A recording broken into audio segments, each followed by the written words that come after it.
guys, it's me, Laura. I'm a homeschooling mom of 3 kids, ages 3, 8, and 11, and today I am going to share with you a little bit more about our Song for a Whale unit study. We are a unit study family, and we are working through a unit study based on the book Song for a Whale by Lynn Kelly. If you missed my introduction video to this unit, be sure to check it out. I will link it there. And all of the resources that I'm sharing with you will be linked at the end of this series in one big blog post, but in the meantime, be sure to check the description box for any information that you might be looking for. Today, we are going to dive in and look at all of the projects and activities and extra things that we have planned to go along with this unit study. Now, this unit study is mostly an ocean-themed unit study, but we're also going to be learning about sound and sight, as well as how the human ear and the human eye work. We're going to be learning about Lewis Braille, Helen Keller, and all sorts of fun things. So let's jump in and look at some of the really fun things that we're adding to this unit study. All right, you guys, we are going to look at some of the hands-on projects and some of the extras that we have involved in this unit study. Now, one thing that we are going to be seeing a lot throughout is we do have some map work. Now, for map work, I don't actually have my kids fill in a map. It's just not a great fit for our family, but we will pull out our scrunch map and find all these places that our main character travels to on the map and follow her journey throughout the book. So that's going to be fun. And we also have a couple timeline characters that we're going to add to our timeline book. If you want to know how we do timelines in our timeline binder, be sure to check out that video. I will link it below, and that explains a little bit how we do that. But we'll be adding Helen Keller as well as Lewis Braille to our timeline notebooks. Another thing that's going to be in this category is we have a few very small science experiments or science projects that come from our God's Design series. Now, these are simple projects. I don't put anything big in this side, and these are things that we can do or we cannot do, but things about seeing how sound waves work and different experiments with light, and all of these are very short, very easy to do, and so I've included those as well. And like I said, they're mostly from the textbook. Now, once we get to the section about Lewis Braille, I found this really awesome resource that I will be sure to link called the Braille Trail. And it has some different activities and ideas, things that we can do to learn a little bit more about Braille and how people who are blind read. There are some excellent activities there. This is a free resource, so I'll make sure to link that for you as well.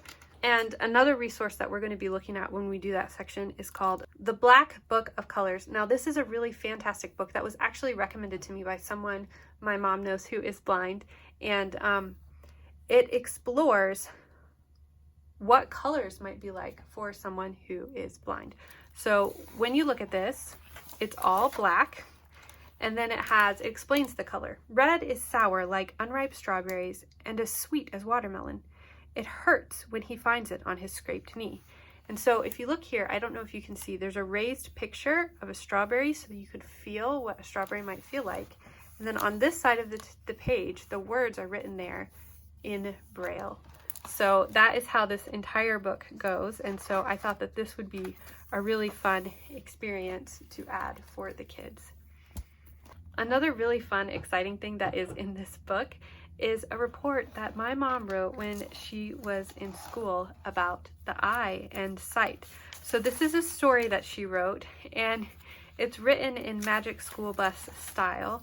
And I thought this would be so fun to share with my kids so they can see a little bit of the work that their grandmother did when she was their age. So I'm super excited that we have this, and that's going to be a special gem to add to our homeschool. So now looking at some of our main and bigger projects. So the primary resource that I'm using for our projects this time is a download that I got. And again, I got this from Teachers Pay Teachers. I don't remember whose shop it was from. Again, I will be sure to link it below. And I think it was like $5.99. I think that's about right. But it has all sorts of great worksheets on whales and coloring pages and fun science activities that we're going to do, some compare and contrast, and labeling the parts of the whale. My printer didn't quite print that right. I got a new printer and I'm trying to figure it out. But it's got some really fun activities that we're going to incorporate throughout. We also have some pages where we're going to learn about, these are pages that I make. We're going to learn about some different marine biologists and either watch videos or read about them and learn a little bit more. We're going to be learning about group names for different animals. This is a free download that I got. Again, I will be sure to link all of this for you. And this is a fun activity where we talk about the names for different ocean animals, for the mommy name and the baby name. Again, the pictures didn't come out quite right, but that's all right. I think this will still work just fine. So I will cut these cards up and we'll play some fun activities for the kids. I just printed this out from online. We're going to learn a little bit about whale identification based on the whale spouts, and a little bit more about the body parts. And this is a fun worksheet that I painted. I had so much fun painting this. No, it's not perfect, but it was fun to make. And I will make this available for you. We're going to play some games and learn about directionality on ship, fore, aft, starboard, all the different things, and that's going to be really fun. This printout too, some of this stuff was freebies, but also came with these great cards that have different whales. Again, we can match these up with some little figurines that I got for the kids. So these will be available for them during our morning basket, but they can match the figurines up with the type of whale. And we can also learn about different whales, the different positions and jumping positions for when you're going whale watching. Hopefully we will be able to go whale watching for this unit study. We planned a big field trip for our last unit study, but coronavirus kind of got in the way and we weren't able to do that. So hopefully this time we will be able to go and do some whale watching for this unit. I really hope that works out, but if not, we'll just make do with what we can do. And the last part of this unit study that is kind of our projects, if you want to call it that, is I want to make time to do documentaries at least once a week. There are so many great whale documentaries, ocean documentaries, so many wonderful things out there. Two things that we're going to definitely be sure to watch are The Miracle Worker about Helen Keller. When we're finished with learning about her, we will be watching that. And we are also going to watch, I think it's called The Loneliest Whale, which is the documentary about the whale that Blue 55 in our book is based on. So that is pretty much it for our projects for this unit study. The only thing that I really had to spend money on was this unit here, and like I said, I'll link that below. But everything else I found for free online, and I think these are going to be some really fun hands-on activities for the kids. There's not just worksheets here, there's definitely, we'll be doing some sink and float. We'll be adding some salt water to that. We'll be listening to whales sing. We will have a broken radio lab, which is going to be super fun. We're going to pick up some broken radios from the thrift store or the dump. We'll see where we can find them and take them apart, have fun putting them together. So there's going to be lots of hands-on stuff.